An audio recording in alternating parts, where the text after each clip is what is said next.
Welcome to Escape to the Country. Now, from within this rather dramatic coastline behind me came the essential building blocks used in the reconstruction of London following the Great Fire of 1666. And with that claim to fame, it's fitting then that over a century ago, a local writer here should have described it as a peninsula carved by time from a single stone. But who said it, and where was he talking about? Well, join me in just a moment, and I'll tell you.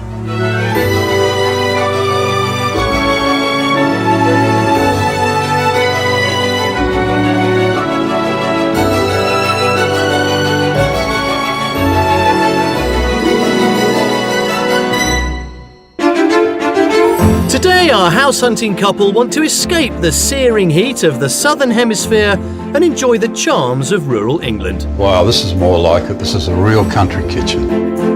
But whether our properties measure up remains to be seen. Your thoughts, sir? It's compact. Yeah. It's compact. Is that Australian for small?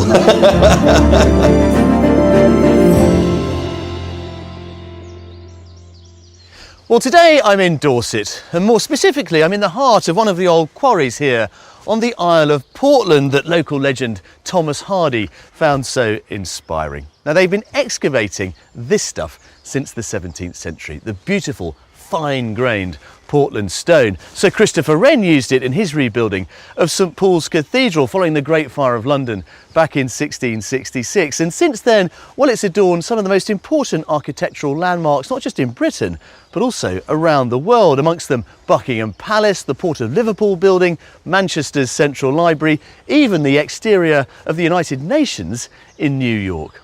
Now, whilst today there are still a few quarries operating here, this one has carved out a new lease of life, celebrating the heritage of this part of the coast in a very creative and artistic way. I'll be back here later on, finding out a little more about how they've done it. But in the meantime, well, here's a taste of what the rest of Dorset has to offer.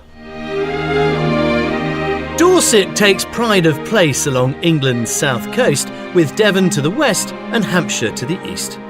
It's a county with 100 miles of stunning heritage coastline, made up of long pebbly beaches and vertical cliffs, which, when battered by the sea, reveal a unique geological record of the Earth dating back 185 million years. Beaches such as Charmouth are a haven for fossil hunters, both young and old. Unspoilt by cities and motorways, the county's many villages retain a character and charm of days gone by. Abbotsbury, a mile inland from the coast, is one of the most visited, with many buildings dating back to the 16th century, overlooked by a medieval chapel built by the monks of a now ruinous abbey. Many of Dorset's pretty towns are fringed by the coast. Lyme Regis is known for its curved harbour wall, the Cobb, and was the setting for Jane Austen's novel Persuasion. With Dorset's rich cultural heritage and array of natural landmarks, some millions of years in the making, there's no doubt this county is a compelling choice for those seeking that picture-perfect image of the English countryside.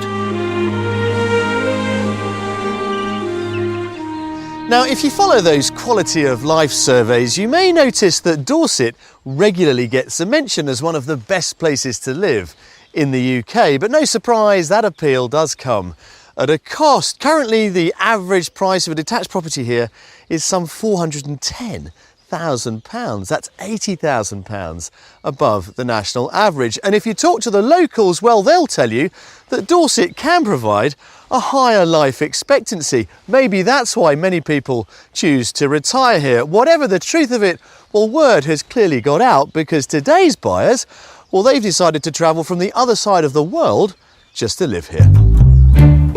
Alan and Gwenda are from Queensland, Australia, and have arrived in a chilly UK to begin their property hunt in earnest. They've been together for more than 50 years. We met at a local, what they call a record hop.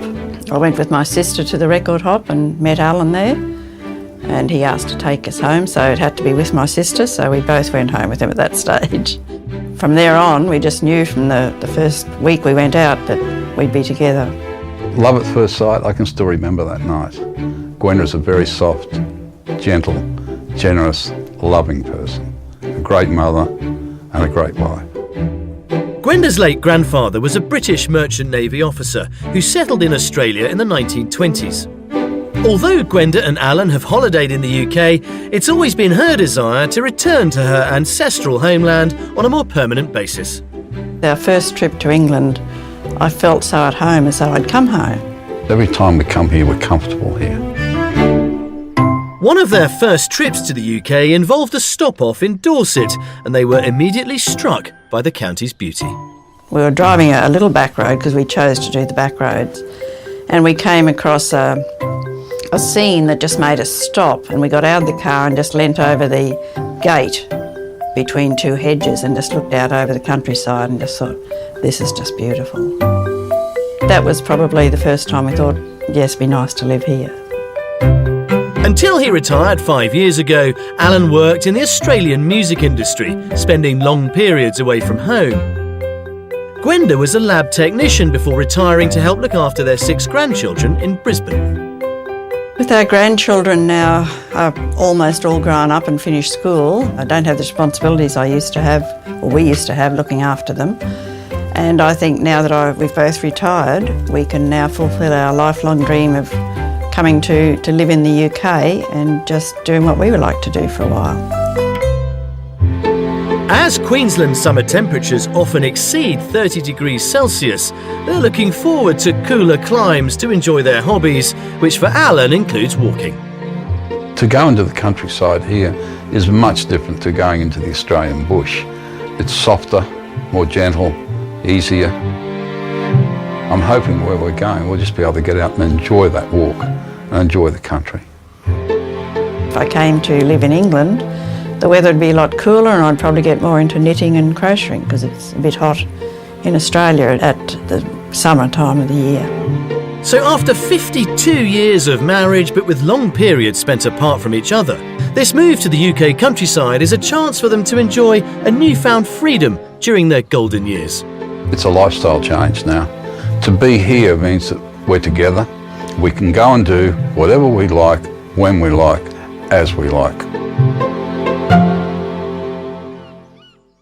Alan and Gwenda would like us to concentrate our property search in the villages around the county town of Dorchester. I'm meeting up with them on a rather wet spring morning to find out what they're looking for in their English country home. Welcome to Dorset. Where do we start with you two then? Coming all the way from Australia to the less than warm climate of Dorset at the moment. Why here? We're looking for the best of both worlds. We're looking to spend 6 months of the hot weather out of Australia here and 6 months of the beautiful winter around 26 degrees Celsius every day in Australia.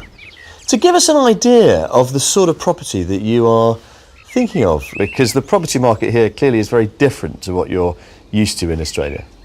And I think that is what attracts us to the properties here. They look very quaint.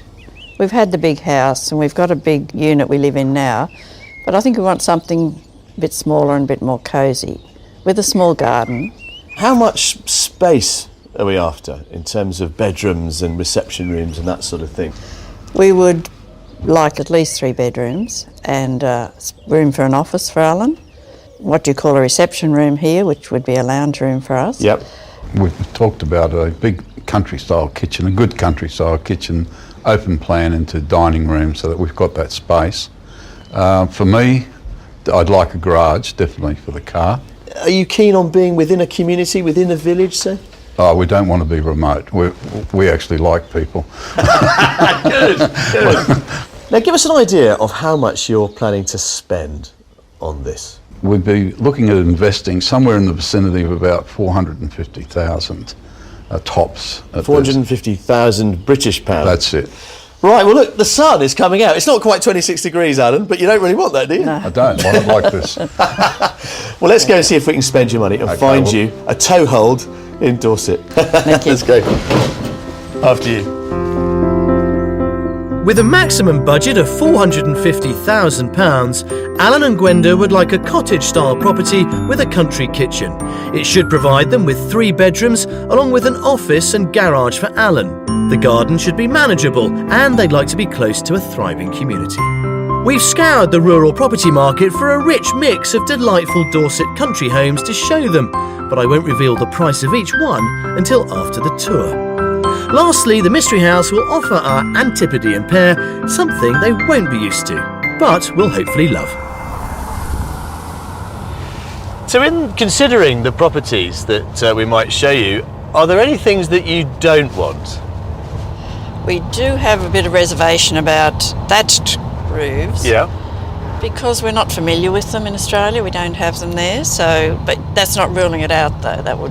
We'd need to learn a lot more about them. It's certainly part and parcel of the architectural landscape here.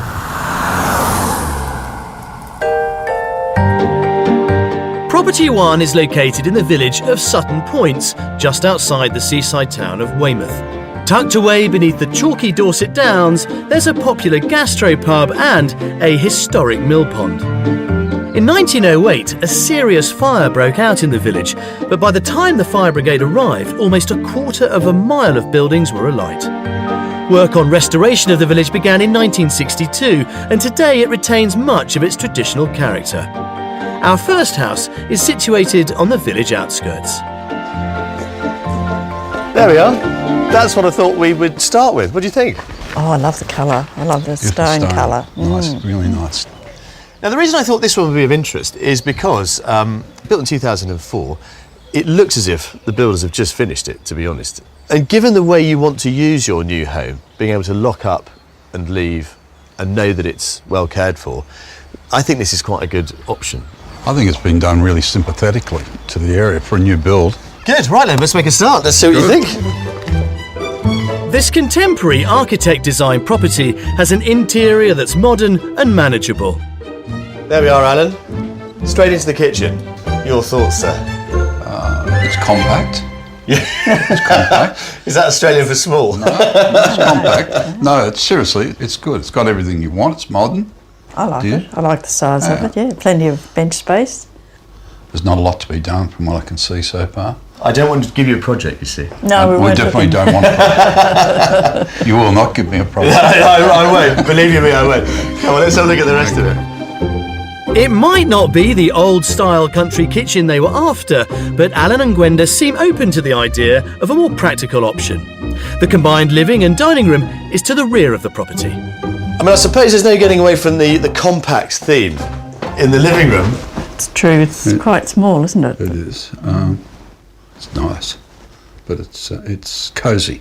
I mean, what they've done here, this, believe it or not, was a solid wall. I think rather cleverly they put in this glazed bifold door arrangement, so the whole thing would open up to give you more of a kind of family entertaining space.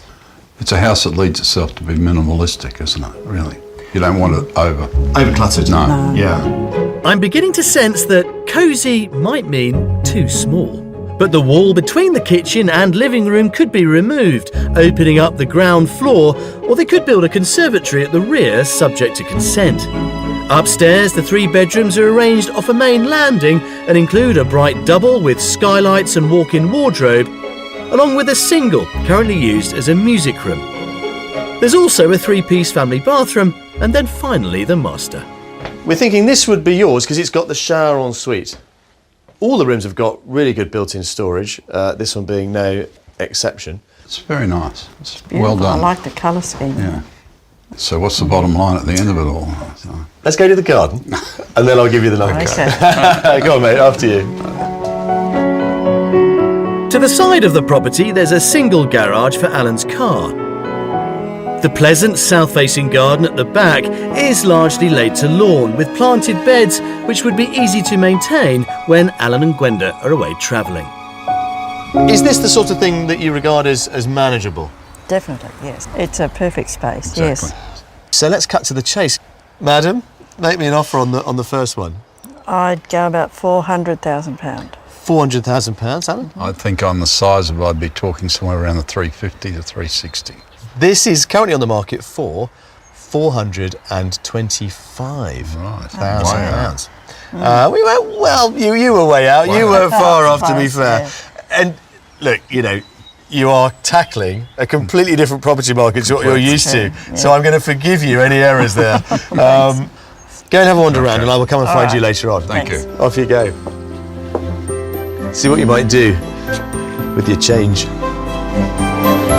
Under budget by £25,000, our first offering is a modern stone-built property with a clean contemporary interior and simple layout. It gives them their 3 bedrooms, a manageable garden, and it's located in a very desirable Dorset village. I like the look of it from the outside. I like the house from the outside. It looks lovely. Inside, it doesn't disappoint. It's a lovely home. The space inside the house, and my thoughts on that at this point in time are that for me it's a little tight. This whole area into the lounge room needs to be open, and then you've got those beautiful doors leading onto what there could be a fantastic conservatory built there. So where it feels close and closed at the moment, it can in real terms be opened up and made to feel probably 3 to 4 times bigger than it is. There we are, all done. We are, yes. Now then, you're used to cold beer, aren't you, in Australia? Let me introduce you to the warm stuff. Come on, let's have lunch. Okay, let's go.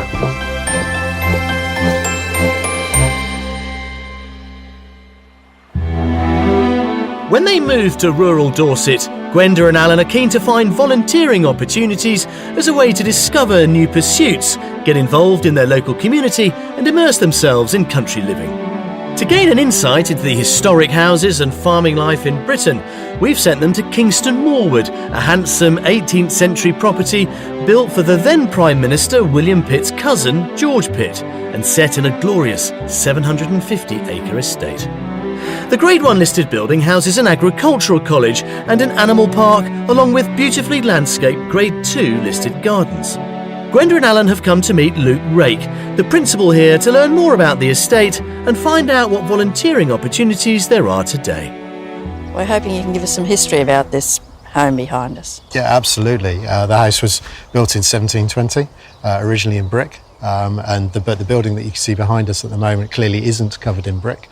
It's covered in Portland stone, which was quarried locally. And the reason for that is that King George III in the 1790s felt that brick was not fashionable enough. And so to maintain patronage, the owner of the house at the time very quickly clad what is now a very familiar white stone. Not only do we have this amazing house, but we have a literary connection with Thomas Hardy. So Thomas Hardy lived on the estate, his family were raised on the estate, and he worshipped at the church just about 400 metres from where we're standing now here.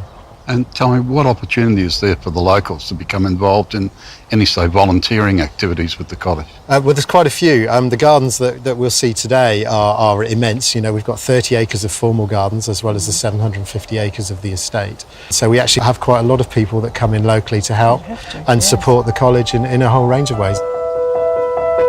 The Animal Park is also an area that welcomes volunteers. It's one of only 19 sites in England accredited by the Rare Breed Survival Trust to keep and promote rare breeds. Head Animal Park technician Barbara Troke manages the Animal Park and is passionate about conservation. Gwenda and Alan are meeting her to learn about some of the native breeds at risk. Could you tell us about this breed of sheep here behind us? Yes, Portland sheep are very, very hardy, but because they only produce usually 1 lamb and they're quite small in size, the sheep and the lambs, they went out of popularity and nearly became extinct. That would have been sad then, wouldn't it, for that to happen? Would have been tragic. It would be really sad to lose some of England's finest animals simply because they're not large enough for today's commercial market. So yes, we're expecting lambs from these, and at the moment we've got on Manx Lockton sheep, which are also a rare breed sheep. They're chocolate brown. They've just started popping out lambs. In fact, we had a set of twins last night.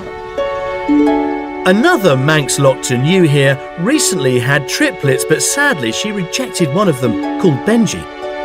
Barbara and the staff here are now hand rearing him, and Gwenda and Alan are going to get a chance to feed him and one of his little friends too. And you have a bottle each.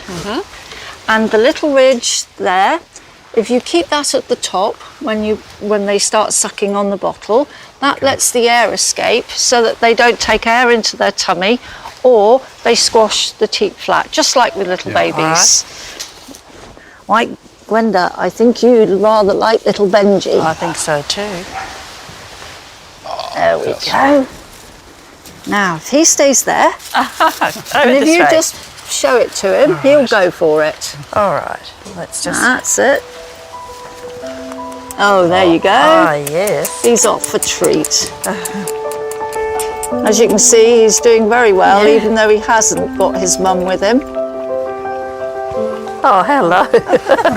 Says, me too, me too. And how old is he? He is now nearly 2 weeks old. Oh, lovely. Now it's Alan's turn. Alan, you've got a more feisty one. Have I? Good. Who's hungry? This is Benson. Hello, Benson. So we got... Oh, hang on, man. He's got a lot more fleece on him. Yes, yes. This one's how old? This one's most probably 3 weeks old. Beautiful experience. Thank you very much. My pleasure. Barbara. Thanks a lot. Thanks, Benson. You were just perfect, weren't you? Right? Just perfect.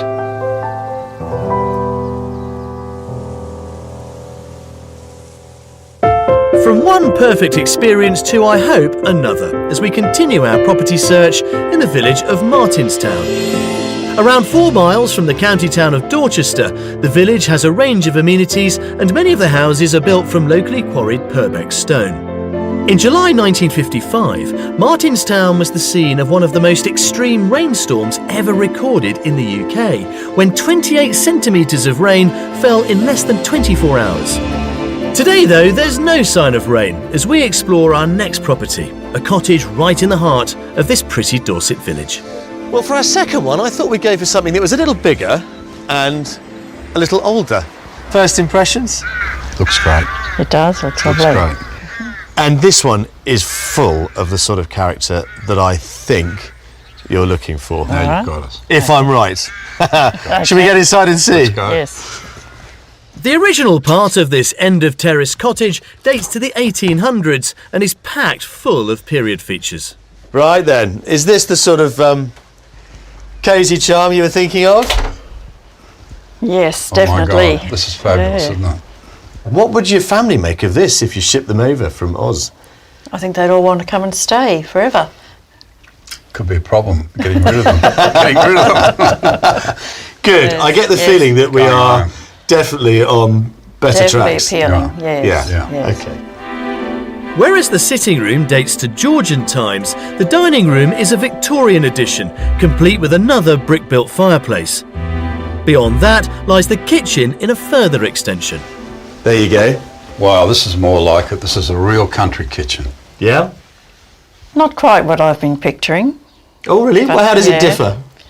Probably a little bigger, a bit more bench space, Okay. and a view out from the sink, a view out the window. That I can't change. I can, however, offer you some double doors out to the garden, All right. which, might do the same thing. Okay. This wasn't always the kitchen. The original kitchen still exists out the back as more now of a utility space, but it also has another oven and a hob out there. All right. The benefits of a larger footprint downstairs in this extended property are also mirrored upstairs.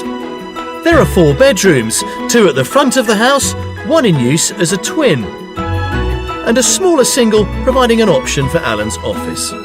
There's also a tongue and groove panelled bathroom, and finally the master. So this one we've kept till last because I think this would be the one you'd go for, really. Not least because it's got the shower en suite through there. It's a good sized room. Bit of character to it. Nice Yeah. light coming through the window Plenty of there. light. Yeah. Yeah. Yeah, and actually Nice you afternoon. can overlook the front door of the pub.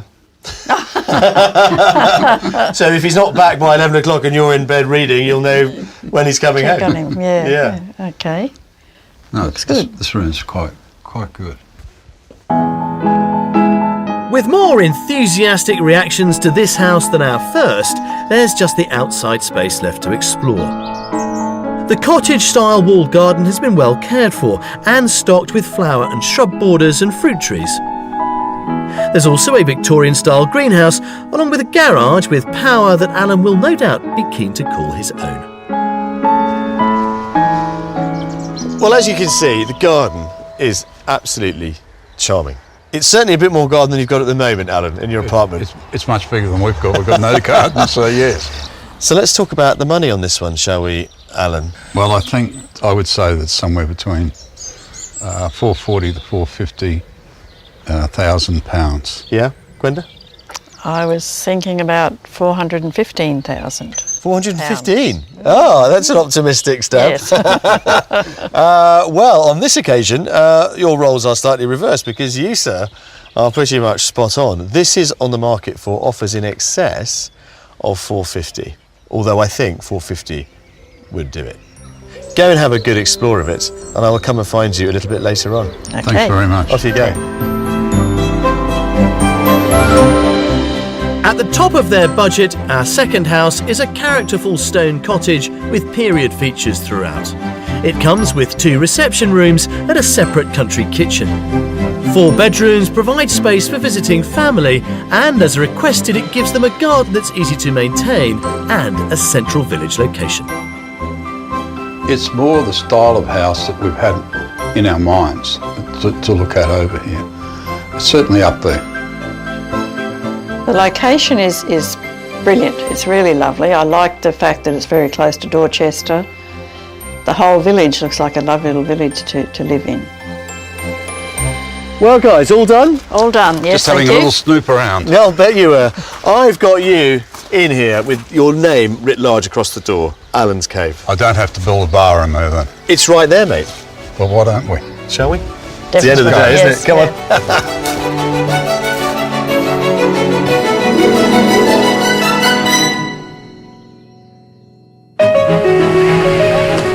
It's day 2 of our Dorset house hunt, seeking out the perfect English country home for Gwenda and Alan from the coast of Queensland in Australia. They've got £450,000 to bag them a character home with a country kitchen. Still to come, our mystery house is a slice of history wrapped up in an overwhelmingly charming package. It does give me that coming home feel. It's everything that I've imagined that an English home would be like. And I'll be seeing how ancient Dorset stone has been transformed into rather striking artwork. And it really has that sort of primeval feel to it, doesn't it? It looks like a great big sort of squid almost. Well, the clock is definitely ticking through the final hours of our property search here with Alan and with Gwenda. In just a few days' time, they're booked on flights back to Australia, unless, of course, we can find them a reason to stay. Now, so far, that has proved elusive, but can our mystery house finally seal the deal? Architecturally and historically, I think it's a Dorset classic with a twist they probably aren't really expecting. But will it be enough to make them change those flights? Well, we'll just have to wait and see. So, guys, one more house to come. The mystery house. I think it could possibly be a thatched cottage. Do you now? Yeah, Why do you think that? because that's one thing we said we weren't sure about. But you might be just going to change our minds. Well, it is Dorset, and it is famous for its thatched cottages. So, would it be the end of the world if it was a thatch? Oh God, no, we're open. definitely not. Well, that's good to hear as we make our way to our mystery house located in the village of Cattistock. Architecturally, the village is an attractive mix of brick, stone and thatched cottages. The local parish church with its high tower is one of the finest 19th century examples in Dorset. Our mystery house, meanwhile, is a real period gem, right in the heart of the village. What do you think of that, Alan? I think from the outside it looks absolutely beautiful. It's striking. Gwenda? I would agree. It is beautiful. It's a lovely little thatched cottage. Now, I know you've got some reservations about that. You're not alone, many people do. As you can see, the rest of the village has got plenty of thatched properties in it. It is organic, it does need a bit of work, but the thatcher lives just up there. So you've got no excuse for not having it well looked after. Dating to 1740, this classic Grade 2 listed stone cottage was built 30 years before Captain Cook arrived in Australia and is by far the oldest property I've shown Alan and Gwenda. It was originally 2 cottages. An entrance dining hall leads into one of 2 sitting rooms. This is nice, isn't it? Yes, yes. That broadening smile, Alan, told me everything I needed to know. This is lovely. It's got some really nice features. So, The beams are gorgeous. Can you see the way they're worked at their ends? yeah. This chamfering and that little bit of detailing. I mean, when you think about that empathy with England that you talked about, Gwenda, and the love of the old country, if you will, and tapping into your kind of ancestral past and your great-grandfather and so on, I mean, does a building like this help you kind of realise that ambition? It does give me that coming home feel. It's everything that I've imagined that an English home would be like, yes. Both Alan and Gwenda seem smitten by this slice of traditional English architecture. The historic features continue to pack a punch in the second sitting room, located the other side of the hallway and currently set up as a library. But we're exploring the kitchen just beyond that library space. Right, Gwenda,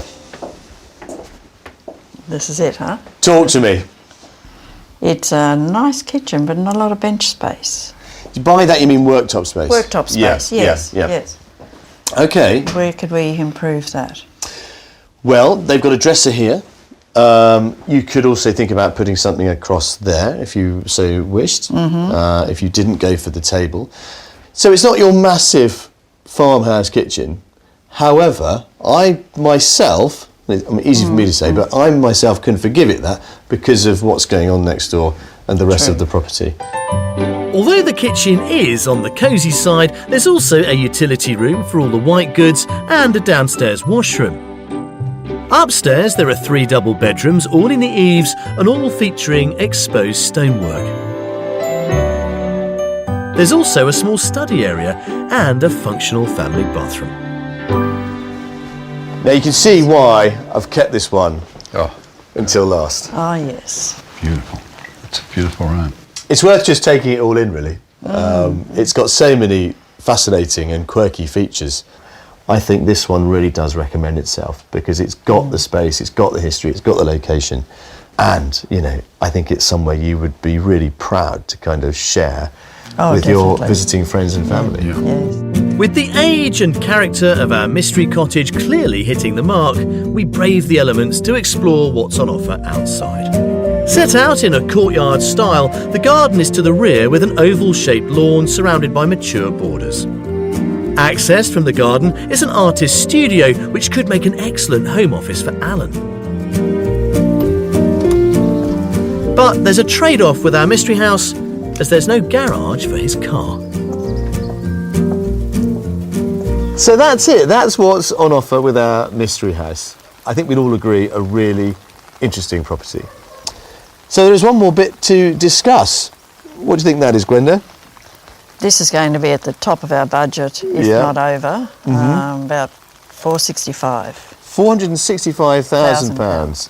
Oh, coming just under that, £455,000. This could be yours for £425,000 Wow, that's Really? well priced. and open to offers.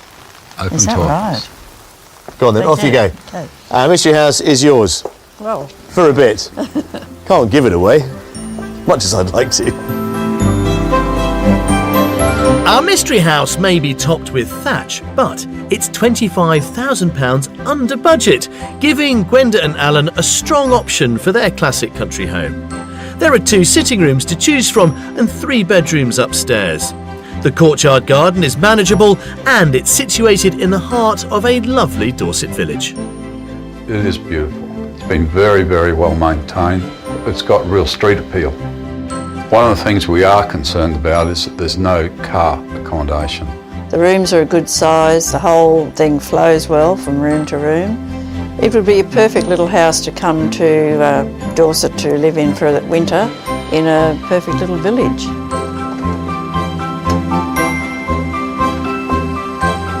Well, it's a shame to leave the very welcoming confines of our mystery house. and come out into this horrible wet weather, but leave it we must, because we need to get you two somewhere where you can settle down, relax, and think about all the properties we've shown you. Okay. Sounds good. And I'm then going to catch up with you and find out if we've sold one. Come on, let's go. Yuck.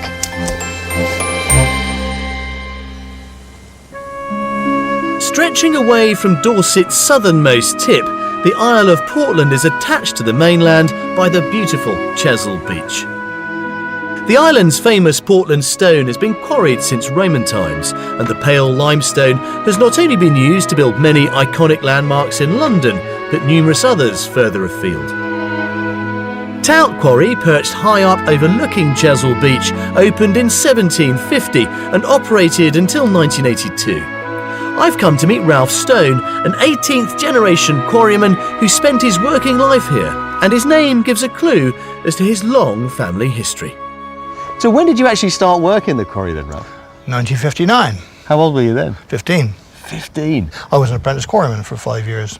But how did you go about knowing where to mine the best stone from? You're presented with the quarry, the face, if you like, and because of our experience, the joints we work by, there's a gully there, there's a big open gully. So this vertical fissure, Vertical fissure. that's a joint? That's a joint, well, the main joint, and all the other joints emanate from the gullies, and then you sort of attack it the best way you can to earn the most out of it. Yeah. But how much of that was done by hand and how much of it by machine? Because these days you just get a massive bit of equipment in, wouldn't you, presumably? Every little bit was done by hand. Wow. Every little bit, yeah. I mean, having been a quarryman all your life, Ralph, when you go to London and you see some of the buildings, both, well, old and new, that are adorned with Portland stone, it must sort of pique your pride a bit. It certainly does, and to see something like St Paul's Cathedral, it's really special, and I feel to myself, we made that. For me, Portland stone fits in character buildings, yes it does. Yeah. In 1983, a year after the quarry work stopped, new life was breathed into the 44-acre site when it was turned into a sculpture park to preserve the memory of the quarry and showcase Portland stone. Artist Hannah Sophia is the creative director of the Portland Sculpture Quarry and Trust and continues to develop the park. She now also works in partnership with the Dorset Wildlife Trust. I'm meeting her by a carving called Still Falling by world-famous sculptor Anthony Gormley, creator of the Angel of the North. It depicts a figure falling through time. And why did he pick this particular rock face? Well, it's the best on the island section of geological time. You can just read it from the very top to the point where he's carved. And the section where he's carved his figure, how old is that particular bed? That's going back to 150 million years of Whitbed, the good carving stone and building stone. So that's where our Portland stone comes from, that Whitbed that's 150 million years old? Yeah, this section has been left behind where the rest of the quarry has been quarried away and restacked. So this becomes an original land surface which hasn't been touched for millions of years. How many carvings are here now in the park itself? There are over 60 pieces of work that have been commissioned. Gormley was one of the first artists to be inspired by the scale and space of this amazing quarry. And you're still creating work here, presumably? We are, but very carefully, because now it's a SSSI, it's a site of special scientific interest, and we've saved this quarry. The sculpture helped to save it. Hannah's going to give me a tour of the site and show me some more of the commissioned work that's brought the quarry back to life. Well, Hannah, this is definitely an eye-catcher. What's that all about, that funny cone shape? It's called window. It's created light in the centre that keeps changing. It plays with the light in the quarry. It's really, really beautiful. So on a sunnier day than this, that would really sort of come to life and get into its own space, I suppose. Absolutely. There's a range of artwork here, some of which takes inspiration from Dorset's prehistory. So what have we got here, Hannah? It's called the fallen fossil. It's a negative and a positive, like it's fallen out of the rock face. And it really has that sort of primeval feel to it, doesn't it? It looks like a great big sort of squid almost. It's a brilliant piece of work. It looks like it could literally fit back in again. The Memory Stones installation is another one that's just been created. It's really a stone circle which is actually in line with the solstice and the equinoxes and the way the Earth travels around the sun. It's been carefully, mathematically drawn up. Amazing. So Yeah. it's constantly changing, just as the rock around us has constantly changed over millions of years. It's very, very beautiful, very magical. This quarry is very, very special. It's so impressive to walk around this site and admire how its natural bedrock has been used for centuries in buildings all over Dorset and beyond. Well, property-wise, this week we've taken Alan and Gwenda on a magical history tour that started in the 21st century and ended in the mid-18th at our wonderful mystery house. But have we done enough to persuade them to swap a life down under for a slice of Dorset? Well, let's go and ask them.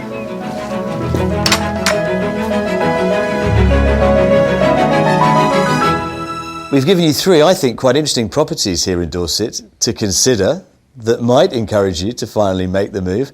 Have we managed it? You've certainly given us a lot to think about in these beautiful properties. So, Alan, if you had to choose between the three, which one would be your favourite? Definitely the mystery house. I'm owned by a country mile. By a country mile. By a country and we've mile. travelled some of those. True. So, for you, Gwenda, is that the same? It is, yes. Yes, it's almost ticked all the boxes that we were looking for, so. You say we've almost ticked all of those boxes. What's missing then? One of our prerequisites was car accommodation because we need that. So I'd like to follow up with the agent and see if we can, there's room in the back to be able to put a car in, but can you actually go through the fence? You've got to be able to lock it up, know it's secure, whereas you can't leave the car sitting out in the street for 6 months. Yeah, no, fair enough. So you're going to go back and talk to the agent, find out a little more, Alan. But if you are reassured by the answers he gives you to the questions you pose, you might delay your flights and stick around a little longer? I'll open negotiations now, commence talking, and we'll see where it goes from there. So guys, very best of luck. Let us know how you get on. It's been a real pleasure. Thank you. We've really enjoyed the time spent with you here, and thanks very much for the time that you put in. Thank you. Pleasure.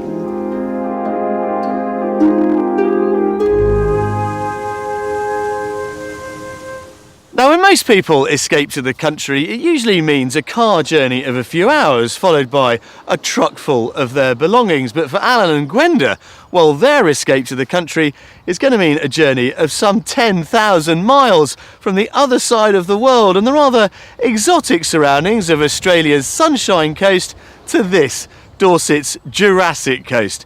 Now, as we've said, they will be flying back in just a few days' time.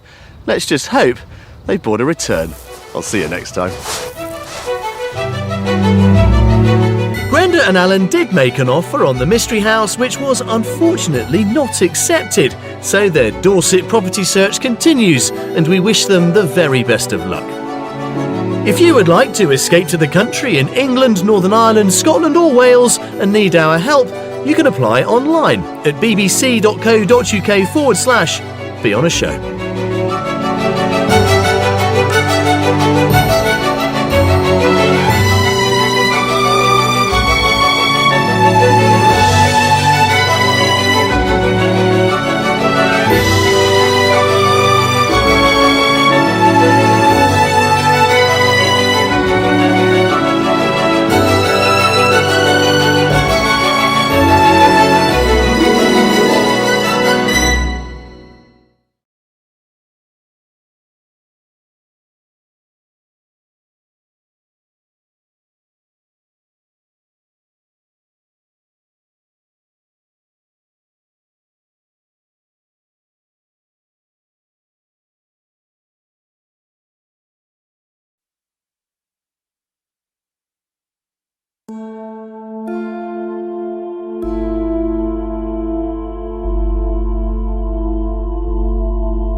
you.